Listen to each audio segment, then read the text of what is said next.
I'm joined here by Jennifer Harris, Dustin Fawcett, and Charlie Cano. So Jennifer Harris is the Federal Program Officer for Texas in the Office of Internet Connectivity and Growth at the National Telecommunications and Information Administration. So in that role, she coordinates partnerships and outreach with the state and local governments and other entities working on high-speed internet grant programs. She also works closely with Texas's Broadband Development Office to ensure engagement on the state's internet planning and funding process. Before that role, she's held a variety of positions in the public sector, including serving as the state program director for Texas Connected Nation, a national nonprofit focusing on tackling the digital divide. Welcome, Jennifer. Dustin Fawcett, to her left, is going to be sworn in as Ector County Judge in January of next year. He is a sixth-generation Texan and has been on the front lines of public policy and advocacy, particularly when it comes to broadband. He's a sixth-generation Texan and a proud Odessan. Charlie is the CEO of Etex Telephone Cooperative, a fiber internet provider in East Texas. He's been at the company for the last 19 years and considers himself an advocate for rural providers. He sits on the Digital Texas Advisory Committee and recently testified on the Senate Business and Commerce Committee broadband panel. He's helped bring fiber internet to schools and communities across Texas. A native Texan, Charlie graduated from Texas Tech. All right, so broadband has come up already a number of times today. So just to put things into perspective, according to the U.S. Census Bureau, 2.8 million Texas households, that's 7 million people, lack access to broadband. And that disproportionately affects our rural communities. We know the 87th Texas legislature created the Broadband Development Office, and the federal government has allocated a historic amount of money to broadband. So Jennifer, I want to start with you. What can you tell us about this funding and how it's going to be allocated across states and within Texas? So exactly what you just said. This is really a historic moment in our country. We've had broadband programs, over the course of the past, Charlie, 20 years or so that we've had broadband grant programs to really get connectivity to everyone in this country, but we haven't gotten there yet. And I think everyone in this room knows that COVID showed us that we have to actually get to everyone in this country with high-speed internet. And so what we saw from Congress in the infrastructure bill was that they put a historic investment as far as the most dollars we've ever seen toward broadband in that bill for these purposes. The majority of those dollars went to NTIA, the agency that I work for within the Department of Commerce, to administer. But what's really cool about the way this is being done is that our states and territories are going to be involved for the first time in a different way than they've ever been involved. Though some of our neighboring states like Louisiana have had their own state broadband programs and have awarded grants on their own. We've not done that in Texas, but what the federal government has done has made it to where every single state and territory is going to be able to run their own grant program in their own state, in their own territory, because they know their residents best. And so that's what's really cool about the way that we're going to try this round of federal broadband funding. And we've got to get it right this time because we're not going to see dollars like this probably ever again. Awesome. And then Charlie, I want to go to you. You've been in this space for a long time and come from an engineering background. So when it comes to broadband, what are we talking about in terms of the technology? What are the types of technologies that can be deployed? What would you say is the best option for rural Texas? Well, I'll start with the best option in general, which is fiber optics. Fiber optic is the leader. You can't deny the physics of its capabilities. Right now, they're already pushing 800 gigs per second, past 50 miles. So that's just amazing. And then the other technologies are all dependent on fiber to feed them. And that is, your hybrid fiber coax, which is fiber to the neighborhood, and then it goes coaxial from there. Fixed wireless, which is fiber-fed towers. And then satellite, which is fiber-fed base stations on Earth that beam that signal up to the satellites. So everything depends on fiber. That's definitely the best technology. But we also need to be mindful that there's going to be a very small corners of the state and of the country that are going to need some alternatives. But I think from an engineering perspective, we need to shoot for the best because Texas deserves the best. Yeah, and then Dustin, I know you've been working on trying to bring broadband to your county. So tell us about like what some of the barriers are to getting rural broadband, and what approach have you taken? Sure. So we are in a unique scenario. We're not quite a rural county in the sense of many of the counties throughout West Texas and Ector County, which Odessa is our home city there. But we are unique in that we have the largest unincorporated population of people, maybe perhaps other than the Woodlands, in West Odessa, which is, according to the census, 35,000 people, but we would say closer to 60,000 people. These are the type of people who don't want to be counted in any census. The challenge with these folks is 50% of them didn't graduate high school. Over 80% read below a sixth grade reading level. They don't understand what broadband is. So even if there were access, which there really isn't, they wouldn't know what to do with it. And so we really faced this challenge when the school district, ECISD, Dr. Murray is our superintendent and a terrific man, and a champion of broadband. They conducted a survey that found that 39% of students, and asking the students and their parents to fill out these surveys, that 39% of students do not have high-speed internet access. Now, whether that's accessibility or adoptability, which is always a discussion in broadband, that's irrelevant to me. These kids don't have it.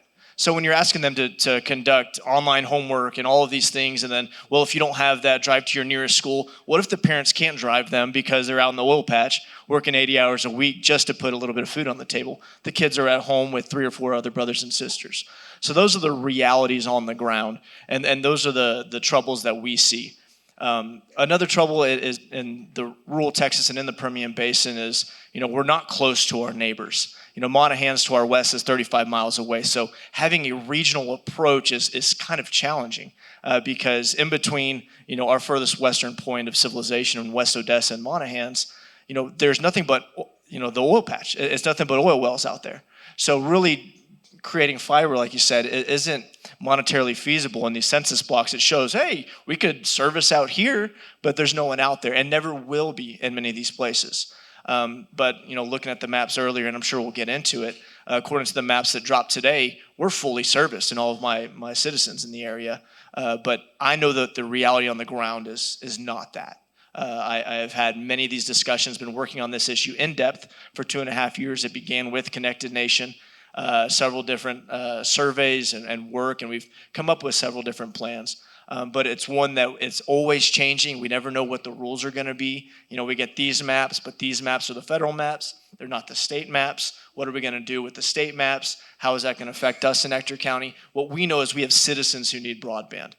They need high-speed internet access. They need it for healthcare. They need it for telehealth. They need it for education. We have tremendous junior college in Odessa College, an Aspen Award-winning junior college. We have University of Texas Permian Basin offer these online classes, but what's the point in having those and trying to reach these first generation, education, higher education goers if they don't have internet? What's the point in having all these great rollout programs if, for the most part, the people you're trying to access through these programs to get in these trade schools, to get into higher ed, they have no access? So it's a difficult problem to solve. Yeah, and you mentioned the maps, and I do want to talk about that.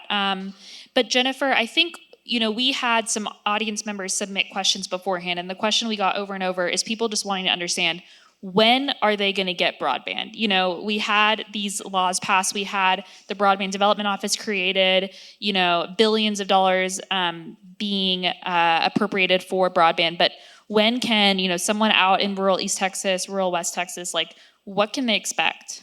So when I wished people would get broadband was yesterday.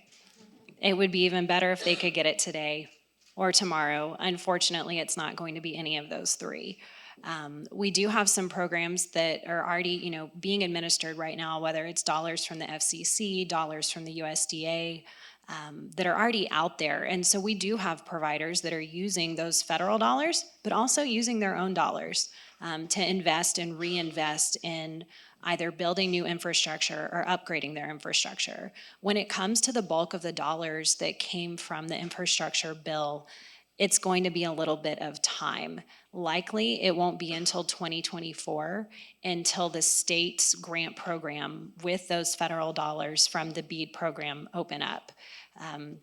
We're looking at making allocations by state by June 30th of next year. So we don't even know until June 30th potentially, or several days before, whenever it ends up being announced, how many dollars we're actually getting in the state of Texas. And I think that's a little bit different than some of the other pieces of the infrastructure bill when states were pretty aware, whether it was transportation or other things, they knew how many dollars they were getting when the bill passed. There is a formula in the infrastructure bill that exists, but it's based on data that was released in draft form just this morning. That data is going to be looked at. I encourage everyone in this room to look at that data. And if you see something that doesn't seem right, just like Dustin and I were talking about before this conversation right now, where he thinks some of the folks in his community that show up as served really aren't, there's an opportunity to challenge that even at your own address level now. You've heard broadband conversations before. Broadband data was collected at the census block level up until the maps that were released just this morning. So anyone can go on that map right now, pull up your neighborhood and see actual dots of connectivity, which is really pretty cool. There's going to be a challenge process to that map so that the next round of maps, which will come out in the spring, that will be used to make those allocations is more accurate. We're encouraging everyone to get challenges in by January 13th. I know that's not a long time from now with the holidays between now and January 13th, but to make sure that those challenges are evaluated and that data gets as best as it can be before we actually allocate dollars to the states, we really need everyone in this room and everyone you know to go look at those maps, and if a challenge needs to be made, please make it. And so we hear a lot about the challenges of rural broadband, why it's maybe not the best business opportunity for providers to go into rural areas where people are spread out and create broadband infrastructure. But Charlie, you are in rural East Texas. You're in Gilmer. Tell us how you have made that work, and maybe give us an example of a place where you have been able to service the area and kind of your business model. So I do want to go back in time a little bit and remind everybody that there has been a rural telephone network built across the whole state. That's been done before. There's been physical connections made to every single house, and so rural providers have been doing this for years. So we're very familiar with the low density, challenging, counties that we have to serve. We need to look in modernizing those opportunities and those help mechanisms to help these providers. But in our area, we have a density of about 7 houses per square mile. That's not bad compared to some of these other areas that are in the 2 houses or even point something houses per square mile. But there's examples where that has been done. There's, in my area, 55% of my customers have fiber. Those 55% love me. The other 45% not so much. But their questions are, when are you going to get to me? When are you going to get to upgrading our copper network? And I would love to have the answer, because I already have an engineering plan. We have a 7-year plan, and I don't like having to tell some of those customers, you're year 5, you're year 6. I would love to get some of this funding coming down sooner so we can accelerate that. But we made that work in these rural areas. Now, there's some small communities. The town of Gilmer, its only population 5,000. They had a different provider that hadn't made any efforts to provide broadband in that community. We overbuilt that with our own money. That took no subsidies from any support mechanism, and we're able to make that work because for us, rural providers, these 3,000, 5,000, 7,000 size communities is the goals in the areas that we want to serve, and we can make that work because we already have the efficiencies, we already have the crews, we have the knowledge and manpower to make that an opportunity. So there are providers that are rural focused, and there are providers that are not. And I encourage counties, leaders, municipalities to seek for those providers that are rural focused that know how to make that math and those numbers work. And Dustin, you're taking a nonprofit approach to this. Can you tell us how that would work? Sure. So out of the conversations the past 2.5 years, what we came up with our connector task force, play on the term nectar on our county, real original. Thank y'all. So it's going to be what we're planning on doing is having a nonprofit where we are going to involve our, of course, a school district. Me as the county judge, I plan on having a member of, which will probably be me on the nonprofit board. Odessa College, like I mentioned, University of Texas Permian Basin, Medical Center Hospital, which is our hospital district. And then whoever else may want to be involved from the private sphere as well. And what we're wanting to do is seek out and have an executive director who helps to run this operation. But what we're wanting to do is receive those funds, build out this dark fiber network that the nonprofit will own, and then they will lease that fiber network to internet service providers. And the reason behind this is simply, especially in West Odessa, like I've talked about, it is not cost effective for build out to happen out there. This area has gone that with, again, no zoning, no planning. People build in the right of ways. There's all kinds of. It is a nightmare for planning these things. It is a challenge, and so there's no alleyways to trench in. It's a very unique scenario, and for an AT&T or for any other large provider, it makes zero sense, especially when they're low income folks. So for the high cost of investment, and you're not going to see your ROI ever. And so what we decided was the only feasible way to do this is through a nonprofit and then lease out the service to the providers to where all they have to do is tap into our fiber and then put the box inside of the home in simplified terms. I don't really know how complex it is going to be, but they're going to tap into that high-speed fiber, and then they're going to be able to deliver service to these homes. And what we're really shooting for is that $30 to $40 metric to where then they can also, if they're on food stamps or on paid-for lunches, they qualify for, what is it, the NDC or NCD? ACP, one of those acronyms. ACP funding, which will give them the $30 credit or coupon for the internet service. So essentially we'll be providing free internet service to the households that need it. And so that was the approach that we decided that we had to come up with. And it's one that we are hopefully pursuing. I'm sad to see the maps again, like I said, that may deem us ineligible because for whatever reason it says that we have service out there, but the reality is we do not. So that's going to be another, in this whole conversation, we know that everything is always changing. The goalpost is not the goalpost, 1 month from now. And so we're going to adjust. We have some good minds on it, a good team, and that's what this nonprofit's going to be, as a team to address these issues. And hopefully we get a full-time executive director who wakes up thinking about this every day, because I'm now going to have a lot of other things to think about. This is something I've been passionate about, but I've got a whole county to run. So I'd like to add some comments to that. We had a conversation about this last night, and it's unfortunate that you have to go out and do this on your own, and there hasn't been any partnership with a provider there already. I will say that historically, providers usually walk away from, hey, I don't control the network, I don't own the fiber. And let me just explain that. I guess the control and owning it aside, just from an engineering perspective, I'm nervous about somebody else building a network because what kind of best practices are they using? They can cut a lot of corners on splicing, how they connect it, that sort of thing. So just from an engineering perspective, I would love to have oversight if we were to partner on how's it going to be built. If I'm the one that customers are going to be calling and complaining about, I want to make sure that I can control the quality of the network all the way through. But kudos to you on reaching out and trying to do this on your own. I think there's some other providers maybe outside of the county that may be interested in providers, come see me wherever your camera's at. We need all the help we can. Let's throw it all at it. And partnering with you, because I've had the same experience. There's two communities already that we've partnered with in the last 2 years. One, we just signed the agreement this week to where this community was just similar situation. They weren't happy with the services, the quality, the maps were not realistic to what they were experiencing.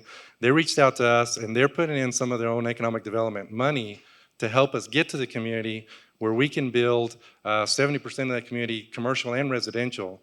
Then what we're promising is we're going to do a profit share where we're going to stay committed and stay there and reinvest in the community until the whole thing gets built out. Now, that's going to take a while. It would be ideal if we could then get a little bit of a help and boost with some of these funds coming down so we can accelerate that even more. So there's a lot of interesting partnership opportunities out there, and I encourage you and the others to look for those. And one of the things that, Charlie, we were talking about is that, there's not just the biggest, expenditure here is laying down the infrastructure. But then what happens when you need to replace that, let's say 10 years down the line? So I guess I want to understand how long does the infrastructure last until it's going to need upgrades? And then Jennifer, are these funds going to, help with those upgrades down the line 10 years from now? So the biggest expense is the construction labor to put it in the ground. We put copper facilities in the ground 50 years ago, and it's still in operation. So that's a pretty good return if you put something in the ground or in the air, and you get 50 years of life of it. I am very comfortable in saying that fiber optic is going to be one of those technologies that you can put in your network, and you're going to have 50 plus years of life with that. And again, knowing that the main cost is the construction and labor to put it in. After that, you're going to have to replace the equipment every 7 to 10 years, just because of the better, faster microprocessors, memory, capacities, that sort of thing.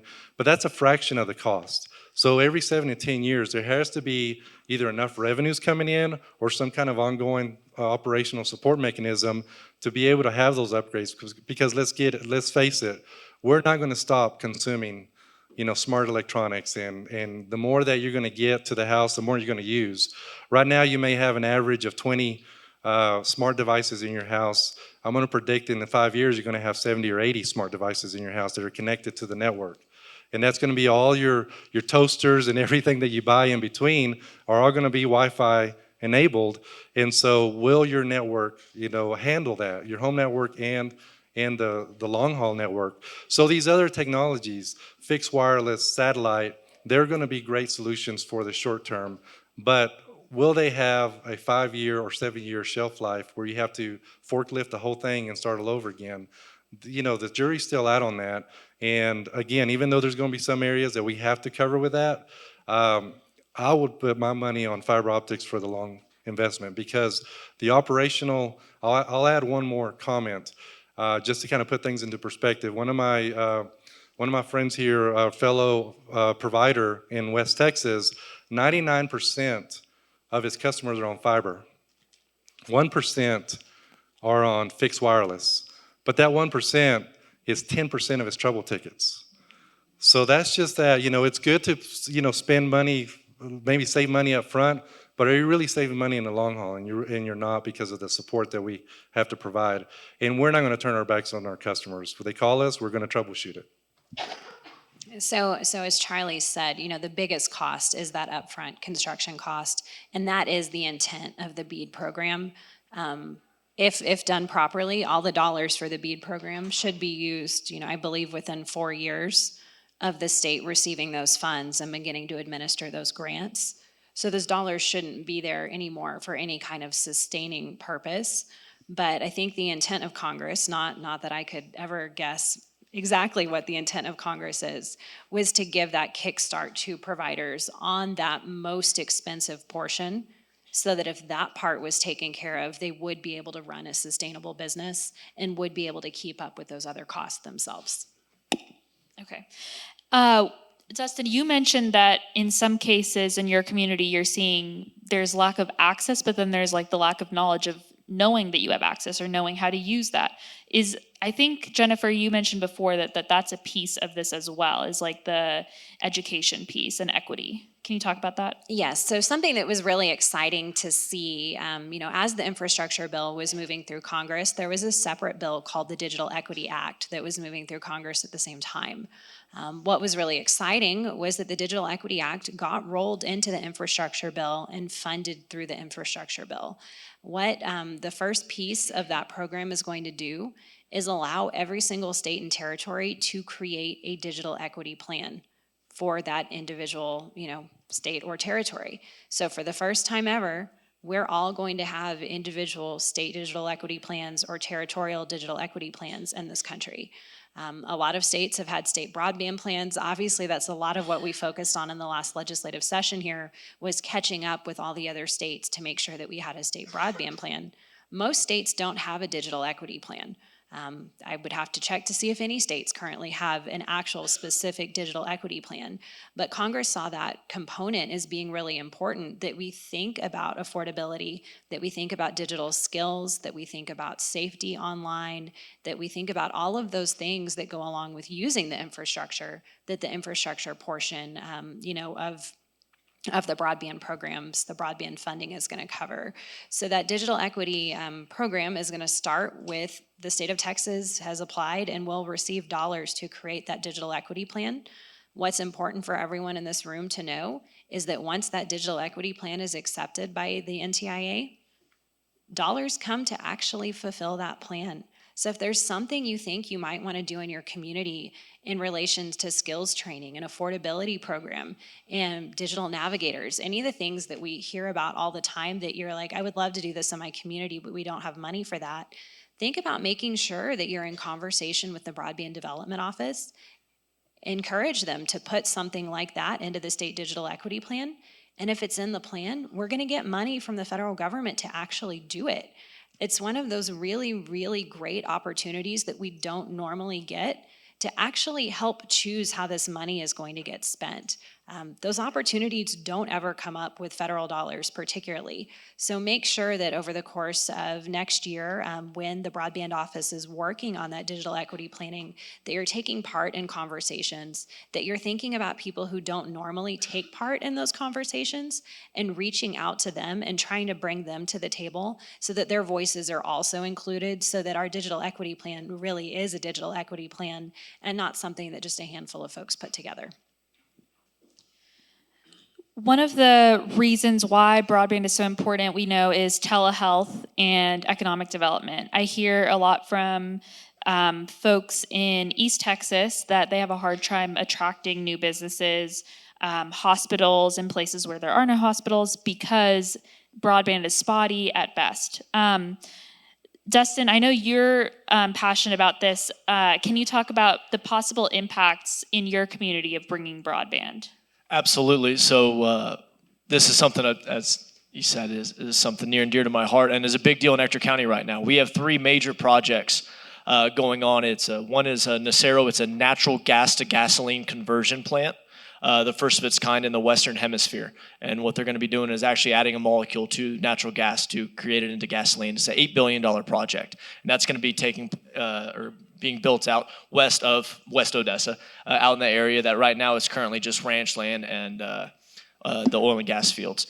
So they are interested in this project because they, of course, are going to need to have high-speed internet access to send out to their engineers, whether they work remote or just for all of the functionalities of this particular train. Secondly, we're going to have an Oxy project. It's called 1.5. It's a carbon capture project where they're going to be essentially vacuuming the air and sequestering that carbon. And again, this is a $6 to $8 million project. They're also concerned about the internet accessibility because, as I mentioned, 866 is our furthest most western road, north-south road out there, and all their projects are west of there. There's zero internet outside of that. So those census blocks, which there's nobody out there, of course, are underserved. And then the third one that was just announced, I believe last week, was Net Power, which is going to be a natural gas, the first of its kind in the world, clean energy power plant that is going to have net zero carbon emissions. It's going to be natural gas fired, and they're going to, of course, sequester their carbon, I believe, with the Oxy project, and that's a Baker Hughes project. So with these three huge projects, what that means for Ector County is big time. I mean, it's something I'm very excited about to have happening. It's one that I'm proud of, especially in the oil patch, that we are furthering this fossil fuel technology. I love saying that the term fossil fuel is outdated in and of itself, that we need to change that nomenclature about fossil on the side of it because this is future technology. These are future fuels. Yes, it's using the hydrocarbon, which many people attribute to fossil fossils. No, this is a very advanced technology, and this is where we need to be going. Should we be looking at solar and wind? Absolutely, we have that in Ector County and throughout the Permian Basin. But what these three projects are is the future of Texas energy, and they're big-time projects. And what we need for these things to happen is high-speed internet access. And so this is something that these three partners are very interested in. They're going to have a seat at the table. They are probably going to be involved with this nonprofit. They're probably going to put up funds to help with this project. We're big on public-private partnerships. We've already had a successful triple P. You heard it from Representative Morales last night in his area in Pecos, the city of Pecos in Reeves County, where they had the Starlink project that serves, I don't know whether 30 or 60 homes. We were the first ones to have it in Ector County in our Pleasant Farms area, where Starlink, the first connectivity up to those satellites was 130 homes in that area where they got this high-speed satellite because there's no other available internet access. So there's a lot of these projects where we're looking at these triple Ps to really partnering with these folks where it's mutually beneficial for everybody. But it is a huge, I mean, you're talking billions of dollars and what that means for our workforce. And again, also, they want to see internet connectivity to their constituents or to their workers, to their employers. They want to have people who it's attractive for them to move out there. People always ask, you know, what's your healthcare like? What's your education system like? And am I going to have internet access if I'm moving out there? Because they don't know anything about Odessa. They know that there's a great business opportunity and you have these highly intelligent engineers who are going to come out there. They want to have a good quality of place to live. And so it's all linked together, all of these aspects, everything that we're talking about today. But broadband is at the center of a lot of this. And Charlie, I know you've brought internet to places that didn't have it before. What impact have you seen in those communities? Well, it brings a lot of impact. I've seen, I mentioned the town of Gilmer. The downtown square is really just coming alive. There's more events. Hosted a Wade Bowen concert just this last weekend. How do you get that to Gilmer, Texas?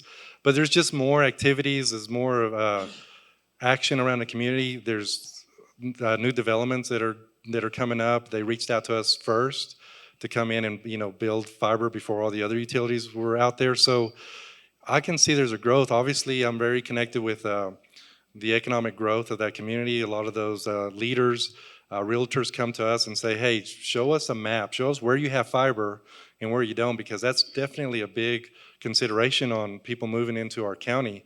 So we know the value of that. We know the value of remote workers. We're definitely very concerned about connecting as many kids as possible. And so we do our best to reach them. We partnered with Gilmer ISD 2 years before the pandemic. And they identified some of these families in need. And we partnered with them and we did a summertime program where we connected these families to minimize that summer slide of where they lose a lot of their knowledge. And so this is something that we started before the pandemic. So we've always had partnerships with schools, community leaders, but the money that we have only goes so far. So we're looking for a boost in that so we can accelerate that and create as many connections as possible. Great, and we're gonna start opening it up to questions soon, so start thinking about what questions you wanna ask, and then we'll be lining up by the microphones.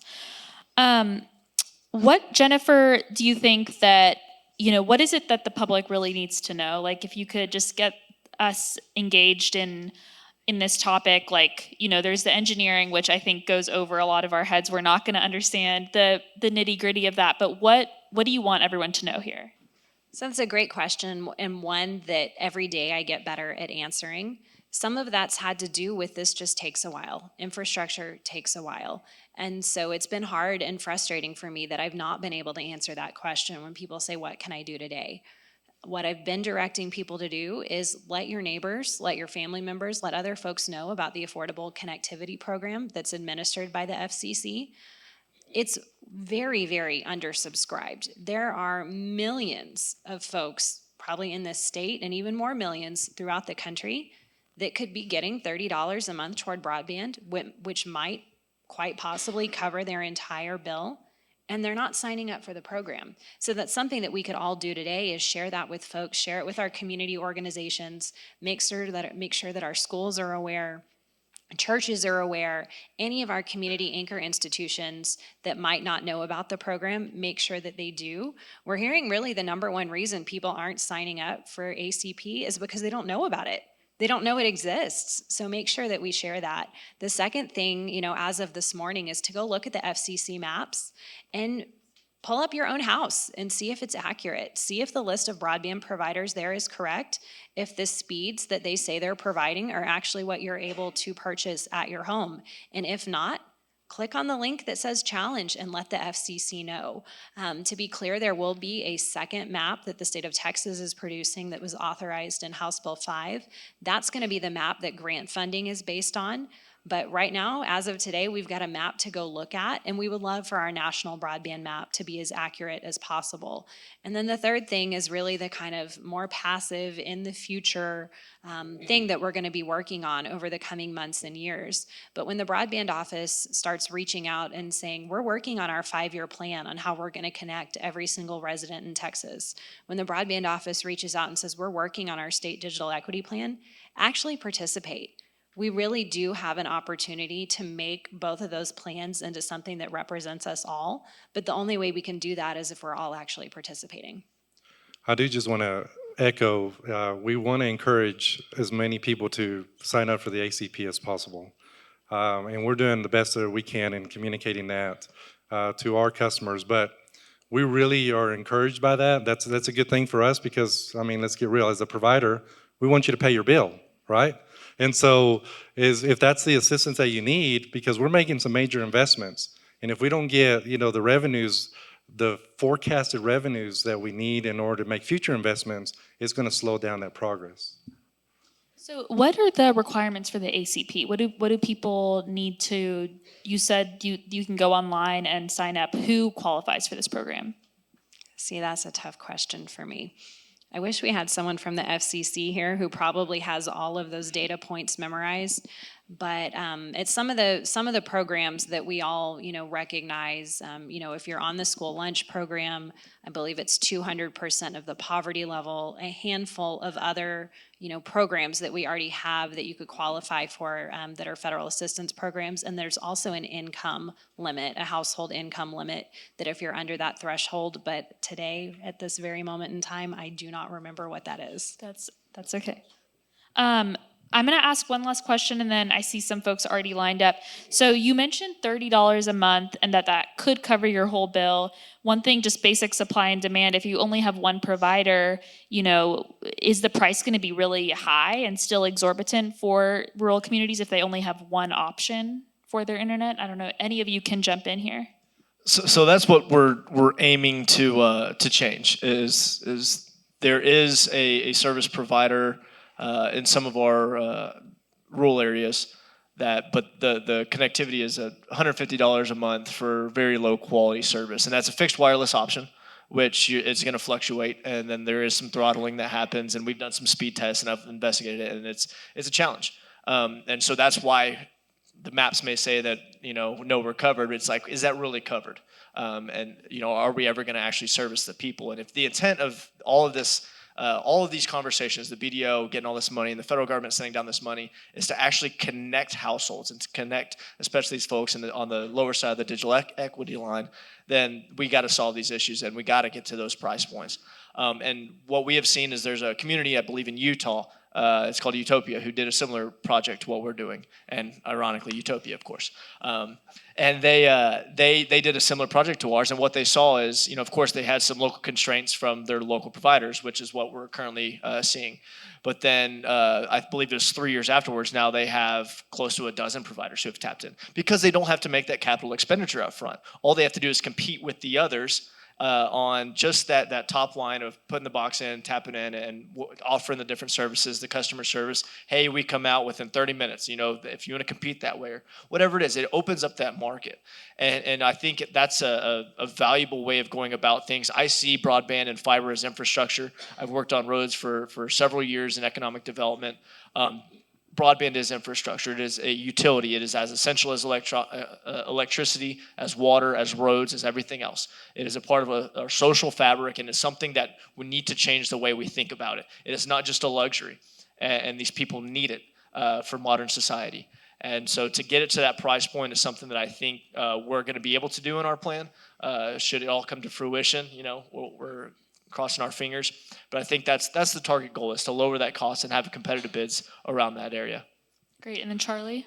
So yeah, we're a co-op, and so I answer to a board of directors that are voted by the members that are the customers that we serve, and so they have the pulse of the community, of the members, and so they're very mindful of, hey, is this affordable? You know, what are we charging? How many can we reach? And so I'm in a catch-22 here, because I want to provide very affordable. Our lowest package is $64, by the way, on fiber, and that's 75 meg. And on fiber, you're getting 75 megs. In fact, we engineer it above that threshold. But I get it. I know that that's still not affordable, even with $30 ACP discount. I want to get there, but in my case, I still have 45% of my network that I need to upgrade. So I can give it away right now, and the other 45% now have to wait 10, 15 years before I can get to them, or I can hurry up and, get a reasonable return so I can keep investing in the network. So that's the catch that I have. Now, that's in the ultra rural areas. That's out in my county. In the communities, it's easy to make a business case there. So there's no reason why some providers can sharpen their pencils even more when you have the density to support it. And so we have to separate where you have density. It's a slam dunk, not really, but it's a lot easier. And where you don't, you still have to have some kind of support mechanism ongoing. Great. And let's open it up to questions. We'll start right here. Hi, my name's Jody Slaughter, and I have a quick comment and then a question.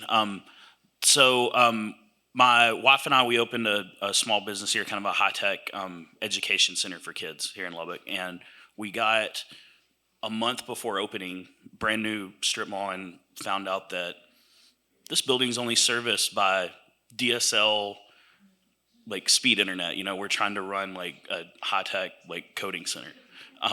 So that was a little bit of a crisis. Our house in West Lubbock, 20-year-old neighborhood, my in-laws' house in Creede, Colorado, with 250 people on top of a mountain, got fiber before we did. So my comment is just don't forget that there are gaps even in the cities that are still not served. And hopefully that'll be addressed by this too. And my question would be, I believe, correct me if I'm wrong here, but I believe Texas was one of the only states that didn't have a state broadband office. The last session, I believe that got passed and funded. But the debate was, do we want to place this broadband office at the University of Texas or with the state comptroller? So how do obviously Austin is the expert on rural broadband and how to roll that out, right? So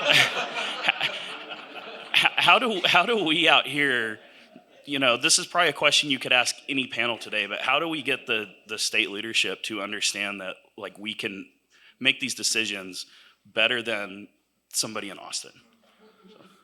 Well, as providers, I join a team of very knowledgeable individuals in this industry, and we go to Austin once a month, every 2 weeks, and we provide as much education and information about the reality of providing rural networks and building rural networks. So we're providing as much education as possible, and a lot of that's being received very well by a lot of the staffers and the broadband development office. So we're advocating for rural areas, and as well also understanding that there are some urban areas that haven't been upgraded as well. But we're advocating for all of Texas and educating them on what it takes to build a robust, reliable network. And to your point also, I want to point out that we have the same problem in Ector County in the city of Odessa. In the older infrastructure in our downtown area, and then of course our south side of the railroad tracks area, we have not seen any new or updated anything since DSL. And it goes back to, why would a provider invest their capital investment in that area if they're not going to get the return because no one's going to pay for it, because they can't. And so they're not going to make that money. And that's where we decided somebody else has to step up, because waiting on some provider to do that when they're never going to, it doesn't make economic sense for them. It doesn't make business sense, and we understand that. But we do see that in our area, and I'm sure that we're not the only ones. All right, let's go over here. Next question. Hi, my name is Wendy Cook. I was born and raised in Lubbock and live in Hemphill County now, which is in the far northeast corner of the Texas Panhandle. So I just want to bring a few steps of empathy into this very complex and very important topic, because there are still a large population of rural Texas who do not have cell phones and do not have the ability to go and figure out at their computer if it's a modem problem or who do I call to fix that? They are also, I would call my teenage children, but they're also not connected to other teenage children within their community that know how to fix this problem. That is still very much an issue in rural Texas, and I just wanted to bring that to light. My husband has a rural health clinic in Hemphill County, and he has to pay.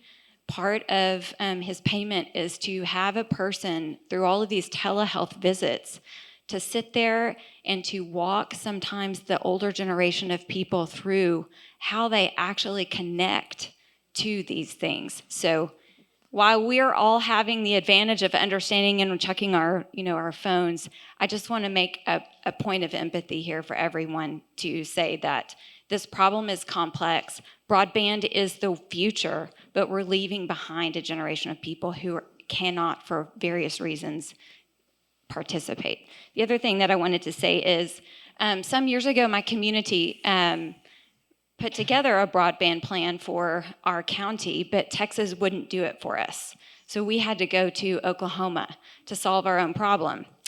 It has changed our community in many ways, but AT&T and Verizon work off of the same towers.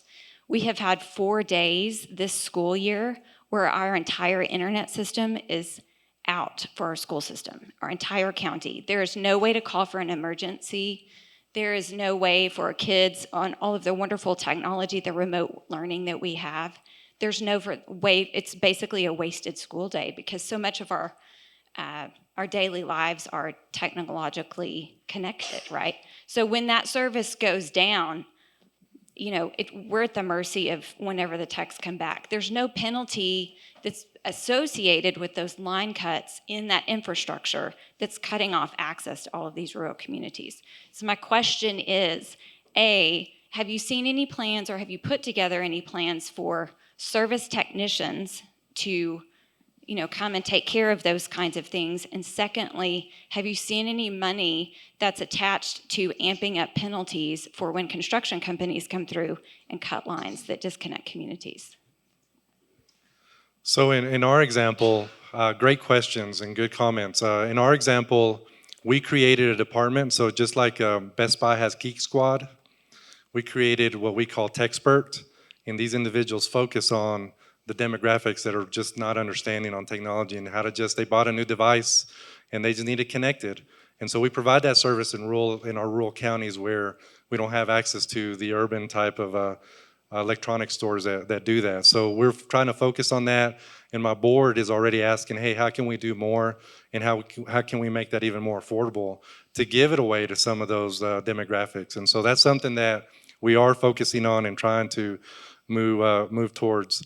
Whenever utility companies and others are building infrastructure out there and they cut other utility lines, they have to, first of all, they've had to call 811 to locate the other facilities. And so there's some rules and laws around that if it's properly located and if it's properly marked, then they're going to be paying a penalty for breaking that or cutting that line.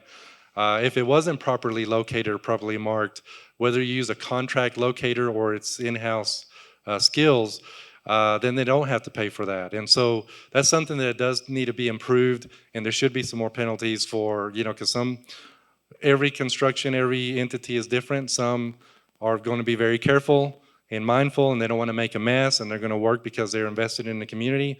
And others are just going to be blowing through town, and they really don't care. So that's a very good point, and I think that's something that we need to put some more emphasis on. Great, and we'll go over here. Thank you all for your passion and commitment to connecting rural communities in particular. My name is Ellen Ray, and my question is mostly for Jennifer with maybe a little bit of comment from Charlie. Jennifer, you talked about the unprecedented amount of federal dollars coming down. My question is that sufficient for Texas, or do there need to be additional dollars from the state set aside? And I ask that in the context of a $27 billion surplus, and also the importance of Texas staying incredibly competitive, particularly with China. Thank you. So it's a great question, and one that we're getting closer to be able to answer. As the FCC's maps just came out today, and I don't know that there's been an analysis, somebody's done it, I haven't had time to do it yet, to see how many unserved locations we have in the state and how many unserved locations we have in the state. Those numbers are gonna need to be bounced off the allocation of how many dollars we're actually going to be, awarded next year. And until we know those numbers, it would be hard to answer that question with any sense of accuracy. I can tell you that the goal of, Internet for All, which is a combination of the NTIA's programs, Department of Treasury's programs, FCC's programs, USDA's programs, an entire partnership within federal government. The goal and the intent is that there's enough dollars to actually connect everyone. In reality, that may look different. Even in the time since the infrastructure bill passed, we've seen supply chain costs go up, we've seen labor costs go up. A lot of things have changed since November of 2021 when that bill became law. And so even if it was enough money last year, is it going to be enough money by the time we get to 2024? Hard to answer at this point. But I think once we actually see the true number of unserved, the true number of underserved, or at least the closest we can get to those true numbers, along with the allocation, we'll be better able to determine if it's going to be enough money. I wouldn't be able to make a guess without actually seeing the numbers that don't exist yet. I'll make a guess. It's not enough. But let's just be realistic about it. I'll go back to, when you're first married and you build your first house and you build it with the budget that you had, and it's kind of more affordable materials, and you cut corners here and there because that's all you can afford. We don't need to do that with this state's infrastructure and broadband. We need to build it as best as we can, because the reality is I'm not a participation medal kind of person. I want my kids to win. I want my kids to win in education, and surely you want your kids to win as well and have the best education possible. I want my community to win, because my community is competing against your community on economic development and growth and infrastructure. I want our state to win, and I want our country to win. And in order to do that, you got to put the best infrastructure so we can compete with these other countries that we're afraid of. And so in order to do that, we need to make an investment. This one-time money is going to be great, but I think there's going to have to be some ongoing programs that the state's going to have to help out with, and we just have to make an investment for success, and that's my opinion. Great, and we'll take probably our last question over here. Charlie, you mentioned earlier, my name's Daniel Gibson. I work with TSTCI and a lot of the telephone co-ops and small independent companies across the state. Charlie mentioned early in his talk about the robust telecommunications network that is in a large part of the state, and that's now the backbone for a lot of the broadband that the state is receiving. How important do you think it is that the companies that already have taken funds, been successful in building out these networks, are prioritized when this money is distributed to make sure that those who already know how to do it right continue to do it right as this broadband expands even beyond their territories? And how far outside of your territory have you gone to partner with communities on getting fiber to some of the communities? I've been asked that, the first part of that question, I've been asked by different leaders, different communities, a lot of staff people in Austin. I wish I could create an Angie list of who the good players are and who the bad players are. I know we'll get in trouble if we start, naming names, but that's just a reality. There's some good players and there's some bad players, and you need to know who's adjacent to you that's willing to partner with you and work with you. But yes, we do need to find a way and a formula to recognize those that have done a good job of building infrastructure and building the foundation, and those that have cut corners or maybe have abandoned certain territories. But in our case, we started out as a co-op with a footprint of about 710 square miles, and that was a PUC-regulated footprint in the customers that we serve. But we've expanded to over 4,000 square miles in the last 8 years because communities keep reaching out to us and say, hey, 16 school project that we built to 200 miles of fiber to connect them because they didn't have reliable broadband service, and those kids' internet kept going out while they were in the middle of test taking. We built that out, which branched us out to other communities. Now we're connecting 8 more schools that we're working on right now. We connect to over 100 towers in East Texas. So I think it's important that there is a formula that looks at those that are doing it right and have been community-based partners in their territories. Great, we're about out of time. Thank you to the panelists and thanks for the questions. We now have a 30-minute lunch break. Lunch is going to be served in the hallway in the back of the ballroom. So just come back to your seats by 12:30 for our next panel. Thank you.